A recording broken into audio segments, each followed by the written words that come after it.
আসসালামু আলাইকুম ভাই ইউটিউবার, আপনারা কেমন আছেন? অবশ্যই ভালো আছেন। এখন আমি নিচে গেছিলাম, বাসার নিচে যাইয়া আমি 10 টাকার মজা নিয়েছি। চলেন দেখাই 10 টাকার মজা দেখাবো। চলেন, আপনারা আবার কিছু ভাইবেন না, আমি গরিব, আমি এগুলো ভাইবেন না আপনারা। 10 টাকার মজা দেখেন আপনারা। তো আমরা আমরা গরিবও না আবার বড় লোকও না, আপনারা এটা ভাবতে পারেন। আমরা গরিবও না আবার বড় লোকও না, আমরা মধ্যবিত্ত পরিবারের সন্তান। চলেন আপনারা দেখাই।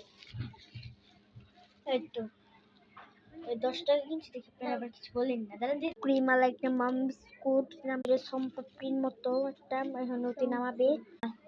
তো খাচ্ছে কেমন দেখবে এখন ওটা খাইয়া বেশি ভালো লাগে জিনিসটা, যে কি দেখা হয়। এটা আমারটা খেয়ে দেখবো এখন খাওয়া। মাম্মা ভালো।